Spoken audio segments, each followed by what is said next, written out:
Gentlemen, we're not supposed to be here.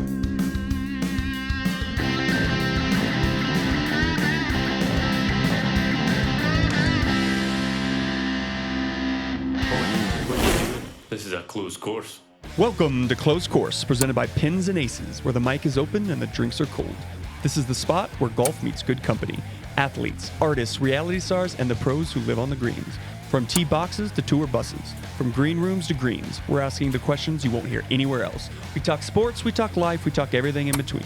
No scorecards, no pressure, just good vibes and stories that'll make you laugh, think, and maybe even grab your clubs. So let's tee it up and let it fly.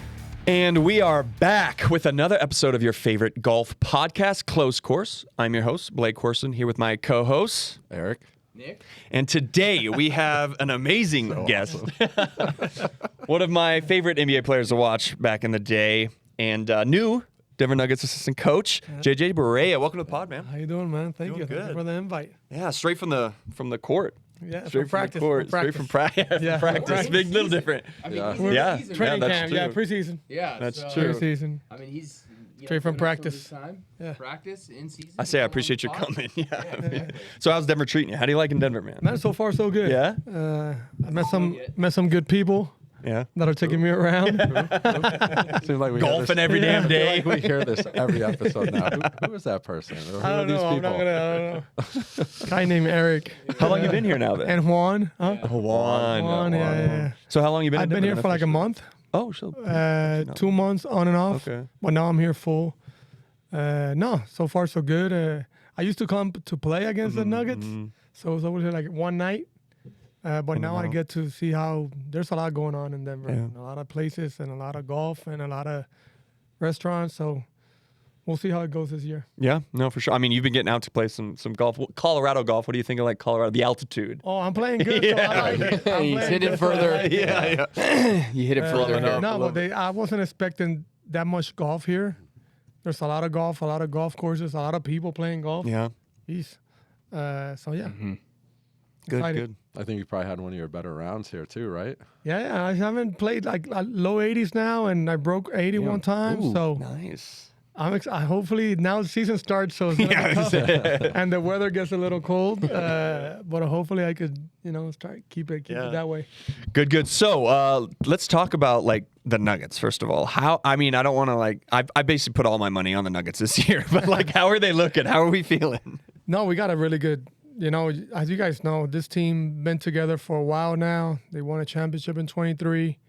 We basically got the same team with a little bit. The problem, I think, last couple of years was bench, the depth.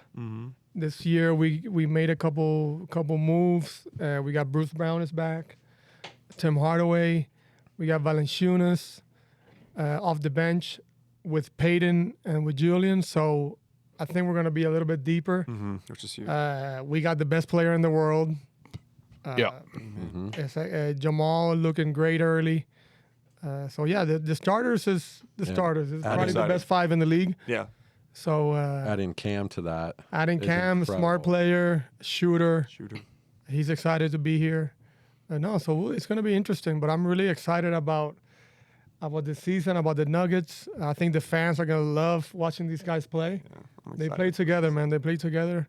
So it should be fun. They do have a lot of good chemistry, especially between Jamal and Jokic. They have like a crazy thing, with their little pick and roll, and I mean, it just works so well. Those two guys together. That 2-man game is. Yeah, insane. the two-man game Best is two-man crazy. game in the league. If you get to the last couple minutes of the game, if you're winning, you're basically going to close it out.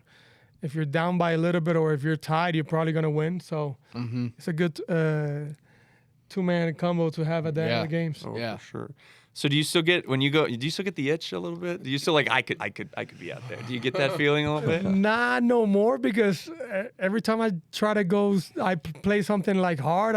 My calf starts hurting, or I just had hip surgery too. So but I love just being back in the NBA and being like in locker room and in practices and traveling NBA style. I missed it. Yeah. And now being able to do it in a great franchise with a great team is awesome. Yeah, I mean, this is obviously a great opportunity Yeah. for sure. Yeah. So how did that work? That jump? Like, because you pretty much went right into player development, right? after? I basically thought I was gonna stay coaching right after I retired, but the best decision I made was taking a little break. I took a little break from the NBA. I flew once or twice a year to Dallas and did a little bit with the team. And then I was like, let me make sure I really want to do this. And I coach in the pro league in Puerto Rico. I was the head coach 2 years on a team down there. And I liked it. Yeah. I like doing it. And then I was the assistant coach for the Puerto Rico national team. I also liked being assistant coach. And then this opportunity came up. You know, I thought it was going to be a little bit later on. Right. But it happened now, and I'm super excited. You know, it happened. I think I could, with my experience in the NBA and in FIBA and all the coaches I had, and, you know, I made it. I was in the worst teams. I was in the championship teams. So I got a little bit of everything. And easier when guys, I'm still young enough to, I played against all these guys. I played with some of them in teams, so we got that respect. So it's a lot more fun too. That's great. Yeah. So I don't know if this is ignorant of me or not. Is Puerto Rico a big? Do they love basketball down? Like, what is the fan base? It's really insane. Yeah? Basketball and baseball. I knew baseball. Yeah, we're really good at baseball. We have a bunch in there. Yeah. I think we're made more for baseball. Basketball, we're just shorter. We quick. But yeah, we got a bunch of point guards. Okay. But not really made for NBA. You know, we're gonna have NBA guys. It's gonna be tough. But yeah, baseball, we have a bunch. At volleyball, everybody plays volleyball too. Girls volleyball, kids volleyball. Soccer, we're trying to get it going, but it's not like baseball and basketball. You know? Right. Kids are born playing basketball and baseball in Puerto Rico. Okay. Interesting. Well, you're doing the Puerto Rico Open down there. Yeah, right? I think so. I'm working with Eric right now on that. And it's funny, the friggin' Eric's thing. And he was just saying, like, Eric and Juan, and the guy in Puerto Rico, his name's Eric Juan. You know? So, I'm like, what is going on with the Erics and the Juans? And then there's Eric Juan. It's a funny story, though, because maybe I'll touch on it. I've talked a little bit about it on the pod before, a couple years ago. And I think do you guys know the whole story of how, like, we got connected with Puerto Rico? No. Okay. So, and you've known Eric and Rafa for a long time, right? Yeah. So I start Pins and Aces, and it's like nothing. We've got like 5,000 followers. This is when I'm DMing Ben when no followers in 2020 and asking him to wear pins. We're like a nobody. And I see a couple orders come in for like $300, and that's like a huge number for me back then. This guy messages me, Eric Morales, and he's like, hey, man, I love your stuff. My buddy plays on the PGA Tour, and he'll wear Pins and Aces this week at the Puerto Rico Open if you send him some stuff. And I'm like, hell yeah. And I tell Eric this too. Oh, yeah, because I become friends with him. I'm like, who's this sketchy fucking Puerto Rican guy? Like, there's no way. Like, I don't know much about Puerto Rico. Don't know much about the culture. Well, you guys the had the same thought of this, Eric, too. Exactly. That's true. And the name. So, but that's why I was like, okay. So I'm like, all right. It was I still remember it. I tell Eric and Rafa this. It was $236.47 to ship Rafa these polos, like overnight to Puerto Rico for the Puerto Rico Open. So I sent it to him. I'm like, that was a waste of money. I'm never going to see it. Well, sure enough, Rafa wears it and takes like second and then, or third, top five. The next week, he goes down to Punta Cana, I think. And he was in a playoff with Joel Damon. Joel Damon, and he lost, took second, but he's wearing like our OG Pins and Eight, which are like kind of awful. Yeah. And ever since, like, Rafa has been loyal. And, like, so I've been down to Puerto Rico. The Puerto Rican people are, like, incredibly loyal and the nicest people. And Eric has never done anything, steered me wrong or said he was going to do something, he doesn't do it. Same thing with Rafa. Rafa wins last year, and I'm like, oh, here comes, he's going to get a big contract. Someone's going to give him a bunch of money.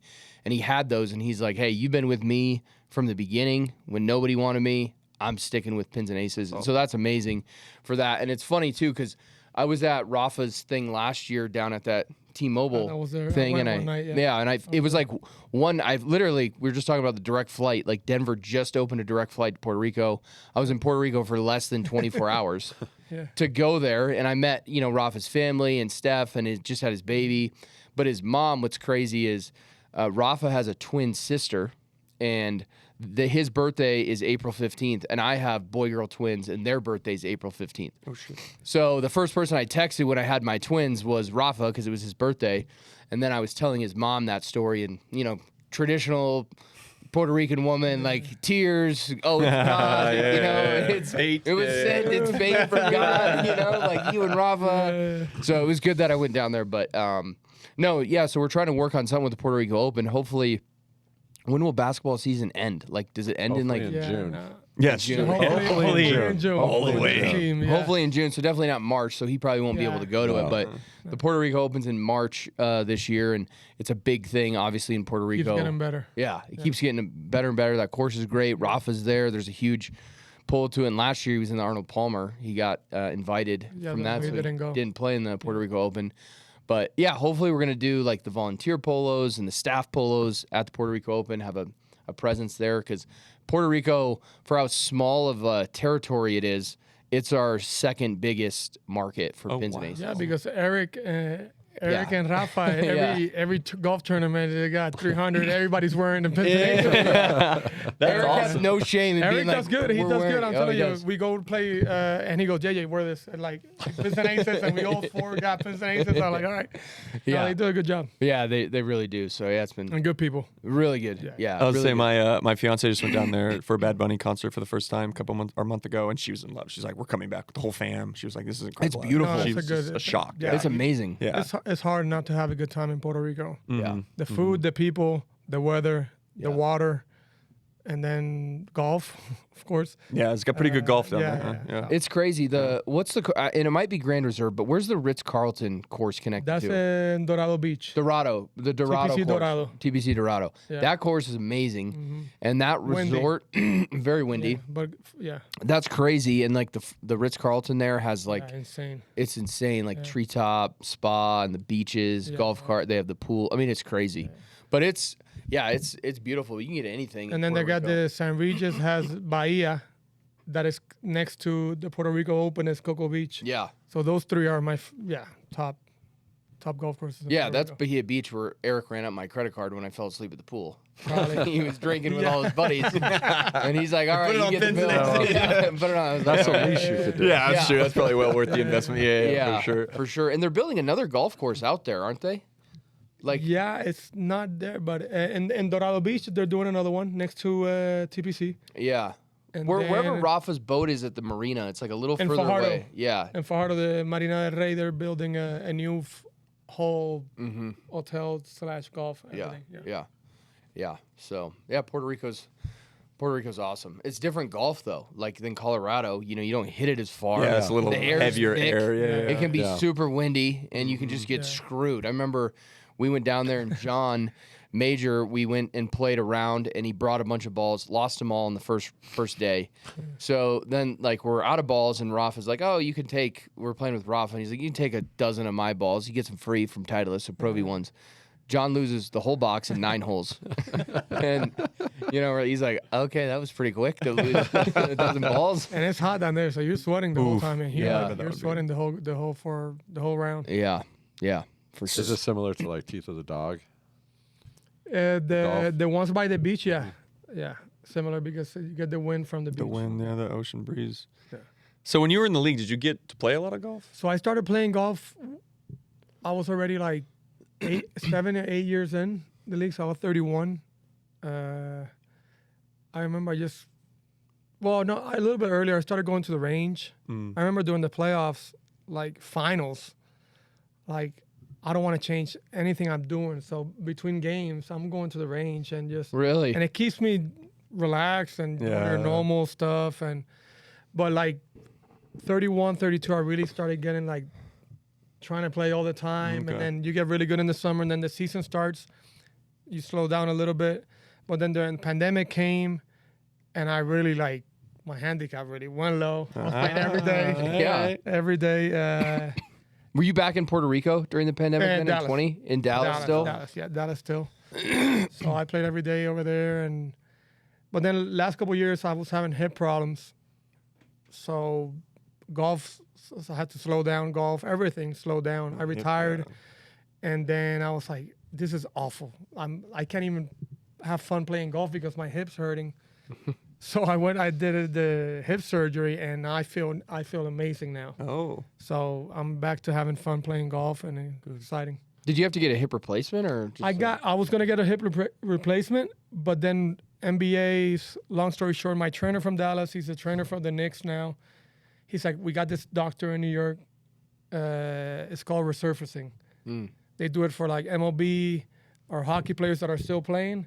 They clean it up, they put a cap over the top, and they close it down. So it's like a replacement, but with your own bone and for younger people. Not a full on. Not a full on. And probably a better, quicker recovery. Quicker recovery, and then you still feel pretty strong. Yeah. Hey, Okay. you got back to golf pretty quick after it. Yeah, I was playing golf in a month and a half Yeah. after, 2 months after. Yeah. Yeah. That's crazy. That's great. I'm going to remember that. Yeah. Getting old. Getting old, man. Yeah. So obviously you're a Dallas legend, obviously. Do you ever pay for golf? Do you ever pay for a drink in Dallas? Since you guys Man, Dallas is a great. It's similar to here. Everywhere the Nuggets go, they get treated the right way. Awesome. Dallas, yeah. Anywhere I go is you're gonna be treated nice. Yeah. The golf courses, the mall, the restaurants, the bars. Dallas is a great sports town, just like Denver. So it was a great place to play NBA ball. You know. Mm-hmm. No, for sure. So so obviously they didn't have any openings for the Mavericks. Was that like first on your list to go, coach because obviously No question. I always thought I was gonna be a coach for Dallas. And if Rick Carlo would have stayed, I would have stayed with him. But then they made the changes. Jason Kidd came in. I took a break, and really, I never really got that option. I always was working with them a little bit, but I never got like the full offer. So I'm always a big guy on like in my college, like when I got a scholarship to Northeastern in Boston.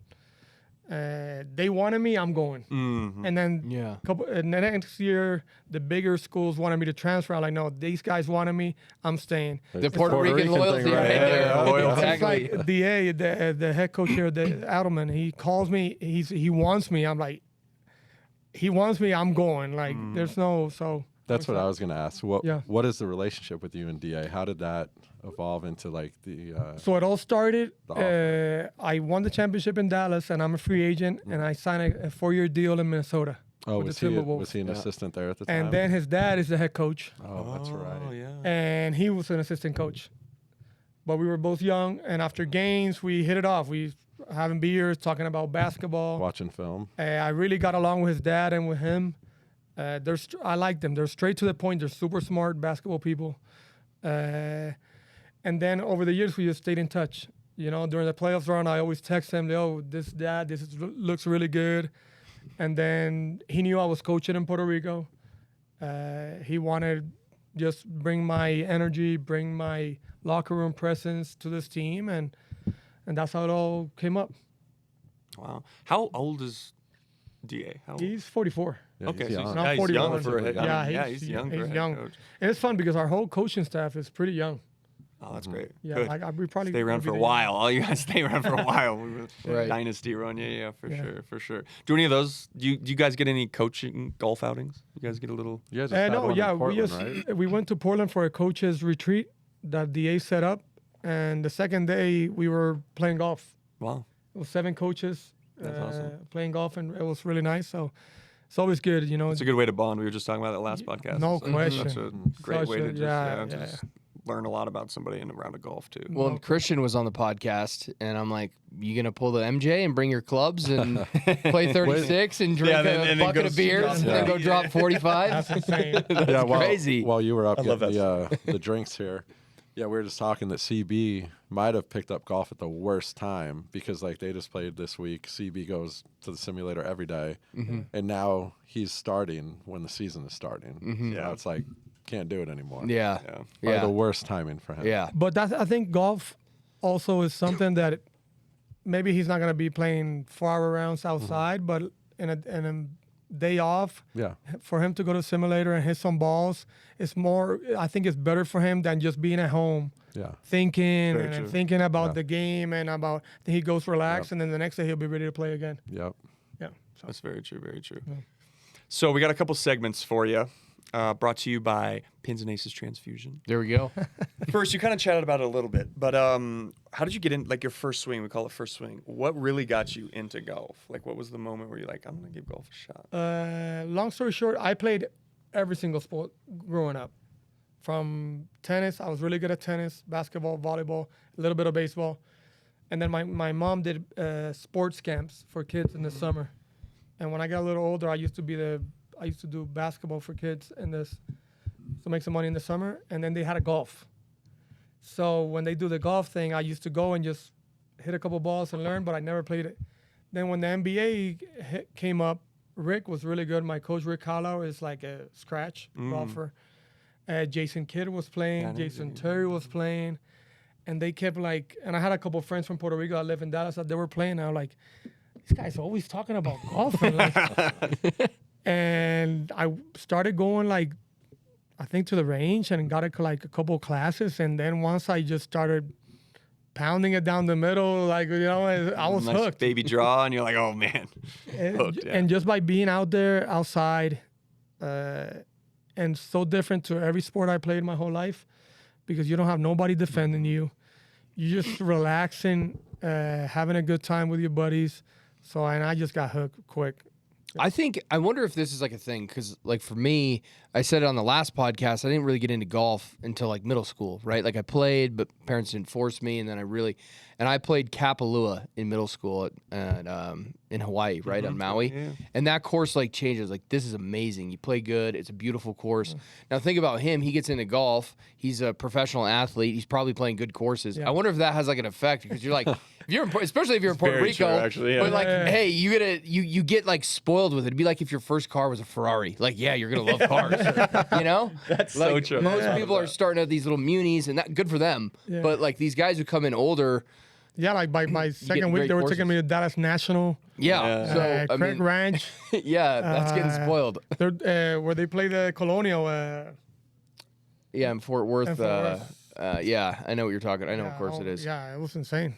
Yeah. So what do you think is your favorite course you've ever played? I know you've played a lot of good courses. Yeah, not much. I haven't traveled that much, but I always have the best time in Casa de Campo, Teeth of the Dog, Die For. Those courses, I always have a good time there. So I think Teeth of the Dog is because I always have the most fun on that one. And that's in Dominican? Yeah, it's in Dominican. Casa de Campo? Yeah. All right. And that place is beautiful. Yeah. That's what I hear. Really? Mm-hmm. In the States, Dallas National has always been great. The one here at Red Rocks Country Club is a fun it's course. beautiful. Yeah, it is pretty. Beautiful course. But yeah, I haven't really traveled that much on golf yet. I will, but not yet. But the courses he's played are obviously pretty good courses. Yeah. You mentioned, I was talking to Eric, and I'm like, hey, JJ's coming on. What's some inside dirt? What can I ask JJ? And it wasn't. It was actually really positive. And Blake has a kid. I have 4 kids. What's and Eric said, JJ is really good at developing kids or the parents' involvement at a young age with sports. So what's the advice there? That he said he's really good at coaching kids or whatever the parental involvement is with kids as a young age. Yeah, well, I got my parents were, I'm telling you, perfect. The way I made it, I don't know how we made it, but we made it together. I got 2 other brothers and my mom and dad. And it was nothing, I told the parents now, you guys are taking it too serious. Mm-hmm. Enjoy your kids when they play at 8, when they play 9, when they play 10. Enjoy the moment. Don't my dad never mentioned the NBA, ever. Mm-hmm. We love what we're doing. We love competing. We love traveling with your teammates, making, my best friends, I'm 41, my best friends right now are my best friends when we were 6 years old playing basketball together in Puerto Rico. Really? Awesome. So you make, you get better discipline, better this, but it's about enjoying every step of the way. I got a 13-year-old that's playing basketball right now, and he could have a bad game or whatever. I'm not. When we get to the car, we're like, yo, what do you want to do? Like, Beat his ass. no, like, have pizza, great game. You always, Yeah. I always gotta find something positive to say. You know, even you were tired, but you play hard. And don't make it like I never like, and always step by step. Like, when I got really good by high school. I was really good, and I was like, the next step. What's the next step? So we gotta leave Puerto Rico. You gotta go to the United States your last year of high school. So you could play at least 1 year there, so you could get a scholarship. So okay, that's the next step. So I went by myself to Miami, my last year of high school, and then all right, let's try to hope to get a Division I scholarship, and then we went to Division I, and then let's do all 4 years, and then when I heard the NBA, the first time was my junior year or senior year. That was like, if you keep doing what you're doing, you're gonna have a chance to make it to the NBA. But everything like that was just enjoy the moment. Let's get better. And I'm big on like my kids right now, like especially I got a 6-year-old. We're doing golf on Thursday. We do basketball teams. We do volleyball teams. I'm big on mix. You got to mix it. If you got to mix sports. Play everything. Yeah. We got away from that now, but for some reason we got away from even golfers. Yeah, if your kids is gonna be but have him play basketball. Right. It's gonna help him in golf. Yeah. So that was pretty much, but I got great parents, so helped me a lot. Yeah, that's great. That's good advice. And, you know, it's like Tiger talks about it in golf for his dad. Like, he never let Tiger move to the next level until he just dominated that level. Yeah. And then it's like, kind of like you. Okay, you played high school in Puerto Rico. Kind of, you're really good. Next levels go to U.S. for a year. Get really good. Then you go to a Division I school. But then, you know, you go to the NBA, you were undrafted. So what was the process after you had a good college career but at a smaller D1 school? Then how do you find yourself into the NBA and eventually, you know, starting the finals, you know, against LeBron and having you know, 15-year career. yeah, and having a 15-year career. Insane. I mean, it's crazy to think about. Like, it's unlikely that's going to happen to everybody. Everyone wants to do it, but how do you go from your senior year of college to like getting into the NBA and then developing from there? So I get to college and I get to this mid-major Division I Northeastern University, not known for basketball. The best thing that happened to me was I went to that school, and freshman year, first game, I'm the starting point guard. And I'm playing 38 minutes a game with the ball in my hand for 4 years straight. So every year I'm getting way better. And in the summer, I'm playing 19 and under a national team all over the world with Puerto Rico. And then 21 and under. So I'm getting like, and I can feel it. Every summer, every year, I go from 18 and 6 to 20, and then by senior year, I was averaging 21 or 22 and 9 assists a game. Wow. So I was like, it was like step by step and being patient. And then I get to the NBA, I undrafted, I didn't get drafted. I just wanted to see, before I did it, my plan B was going overseas. But I just wanted to see like if I could play in the NBA. So I went to summer league with Golden State. I went to summer league with Dallas. I do training camp with Dallas, and after the last game of preseason, I made the team. The good thing also that happened to me, I went to a team that the year before they made it to the finals and lost. But I knew like I'm not playing the first year, so I got time to like look, learn, and the first time in my life that I didn't have to do anything else. Right. It was just hooping, and so I hooped in the morning, I hooped in the afternoon, I got better at night. And I did that over, and Jason Terry, Devin Harris, Dirk Nowinski, Avery Johnson was the head coach, and he was on me like. Really? So I was like year and a half, 2 years of just getting better. By the time they had to play me, I was ready to go. And then third year, I was playing 20 to 25 minutes off the bench. And then the fifth year, we made that amazing, incredible run. I find myself playing the Lakers. 4-0 against the Lakers. Then we got the Heat in the finals. We beat them. I played 32 minutes in the final game. So it was just insane how it happened. Like if you write it how you want it to happen, it won't happen like that. So going back to like your parents and having great parents that raised you, it's true. What do they think? Like you win an NBA. I mean, do you ever have like a moment with your dad or your mom and be like, "Can you believe this happened?" Yeah, no. Like, This is my life. this happened. Great question, but we never talked about it till like I made it to the NBA. Yeah, we celebrated. have good games in the NBA. Yeah, we were excited. But the first time we really we made it, we did it, was we won the championship, and we're celebrating on the court. And for some reason, everybody's with their families, and my family's not there. And I'm like, what is going on? Like, where are they? Where are they? Yeah. And they were having problems going from the suite all the way to the court. They had a problem with security people. They don't want to let them in. But then they finally got in, and it's my two bigger brothers, my mom and dad, and we hugged us 5. And that's the first time we were like, yo, we really made it. Yeah. And it was because it's not like by myself, I would have never been ever close Of course. to what we're doing. So that was the first time we were like, we made it. Like, this is amazing. After everything we went through our whole lives and we made it, that was it. That was the moment. That's cool. And in Puerto Rico, the people who went, because there's only been, I can't remember his name, Butch something. There's only been one other Puerto Rican basketball player to win an NBA championship. Butch Lee did it back in the day with with 1980. Magic. Yeah, 1980. Yeah. And so there's only been one guy. But you go to Puerto Rico, when I went down with Rafa, he won. They got billboards and they got Pudge everywhere, and they got Rafa and they got him. There's stuff. They're just Pudge obsessed. hasn't been in the league for 20 years. No, yeah, if you know Puerto Rico's small, so we got a couple NBA players, baseball players. We got a bunch. Rafa is the only PGA player. Yeah. But they go crazy. Boxers. So during this playoff run and during my career, Puerto Rico follows my career like crazy. They're paying attention. And during the playoff run and the finals, I'm playing, but I know every single person in Puerto Rico is watching. I'm telling you. And I know when we won, the parade we had for me when I got there. That's what I'm saying, yeah. It was the craziest. I knew we were going to have a good time. This is going to be awesome when I get back home.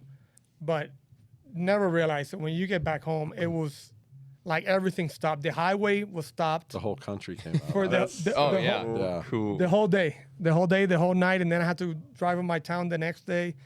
And it was, they're really into it and passionate, and they really follow and supported me my whole career. Mm-hmm. Yeah, they're just crazy for their athletes, the people that are in there. And again, it's a very loyal, driven country. Yeah, I remember I put the flag. And prideful. I put the flag over in the championship, right there on the court in Miami. I got the trophy in one hand, the flag over the top, and the championship hat on, and that was... Oh, they must have loved that. It's an awesome picture. Yeah. To say you're popular in Puerto Rico is it's an understatement. I feel like everybody... NBA is number one right there. Yeah. Oh, that's awesome. Yeah. That's really cool. All right, we got another segment brought to you by Pins and Aces Transfusion. I know you probably played golf with a lot of really cool people. Who would be your dream foursome? Who would be 3 other people, dead or alive, that you want to play a round of golf with? Michael Jordan. Mm-hmm. I went to his golf course. The Grove? The Grove. I played that, but I couldn't play with him. Is that in Chicago or is that in Jupiter? In Florida, yeah. In Florida. So Jordan for sure. Who else will be in my foursome? You got to go with Tiger. Mm-hmm. It's golf, Tiger. And then the third one will be... That's a good one.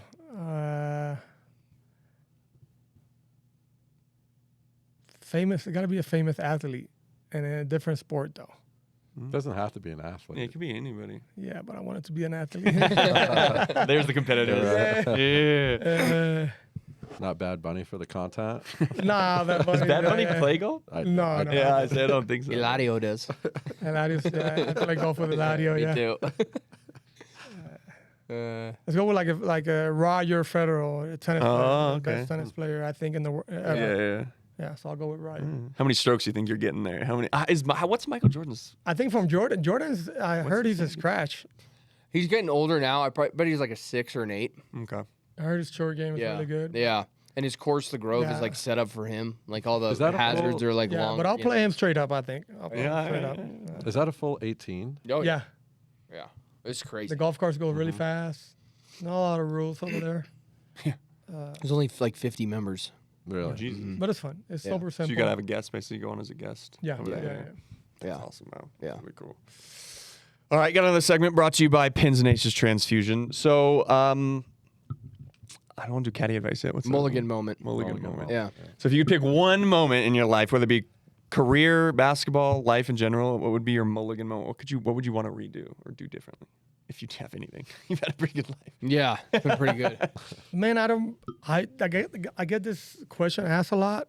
I don't want to change anything that happened during my life or career, because even the really bad moments made me so much better as a person or as a basketball in my life or whatever. But this is like, for Puerto Rico, it's pretty big, but maybe US. But I got back home when I retired from the NBA. I went and played in Estudiantes in Madrid, and then I was like, before I stop, I'm gonna play in Puerto Rico. And then there's a team that my first pro team, I was 16, and I played in the pro team in my town. It's called the Indios de Mayagüez. That's where I'm from. And I get back home, and I'm gonna play in the pro league. And I'm living in San Juan. Everything's in San Juan. Bad Bunny has a new team in San Juan. He's the owner. And my plan was to play for my town, Mayagüez. But then Bad Bunny comes, new team, new this, we want to do this. And I decided to play in San Juan with Bad Bunny. And if I had to do it all over again, I would have went and play and finished that last season or with your hometown. With my hometown team. But I don't regret it either. I made a lot of friends, and I was in San Juan, and it was good time. But if I got to do it all over again, I will change that little thing just to go and play in my town. But it happened. Yeah, but other than that, not much changed that much. Yeah. No, that's good. I mean, that means you lived a pretty good life. Yeah. Well, that's fair. It's like, hey, some of the decisions shape, like you got to have the bad days to enjoy the good days, and they make you stronger, better for it. So exactly. Yeah. No, the bad moments, you gotta learn from it and keep moving. Gotta have obviously, like, most of your career, like, I guess you were considered an underdog. Did you feel like when you stepped out there, did you feel every time like you had an underdog, like you had that chip on your shoulder when you played, or were you just playing ball the way you know how to? No question. Yeah, at the beginning of my career, for sure in the NBA, even in college, I felt like I always had something to prove. Okay. After championship, and after when I really got playing like my best basketball in the NBA, that I was like going to games like, oh, I know what I'm gonna do today. Like, pick and roll here, I'm gonna give it to this guy, and I feel really confident. Then I didn't really much feel. When you find the respect of the other team, you kind of lose that, like, well, you made it, so now they respect you. They're putting their best defender to guard you.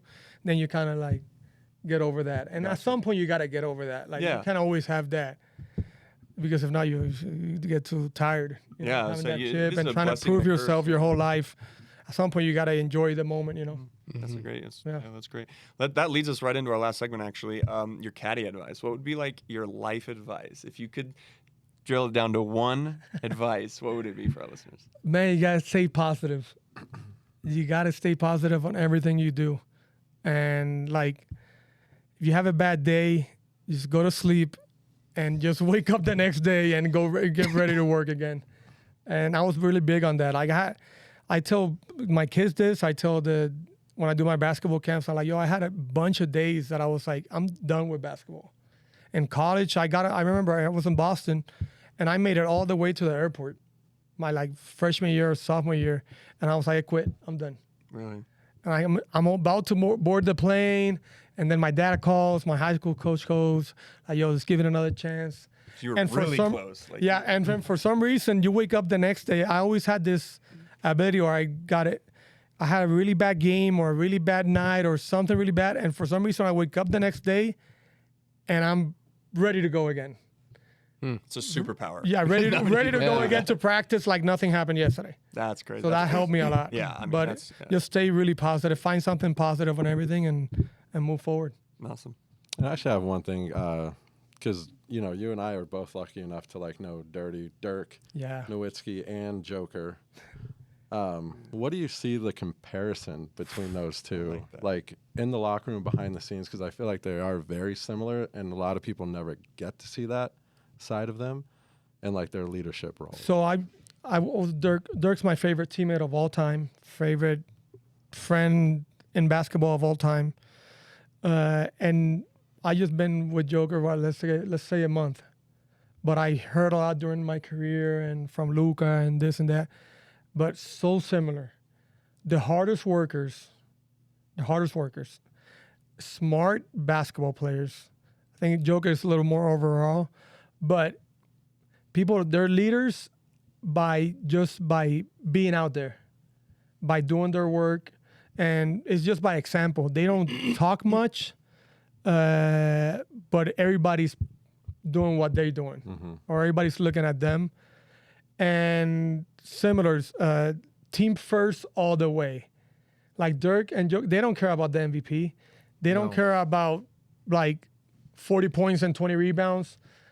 If they lose, they're going to be really mad. If they get 5 points and they win, they're going to be super happy. They're both similar like that. Yeah. They love to compete at the highest level, and they love to show the world like, hey, I'm the best at this.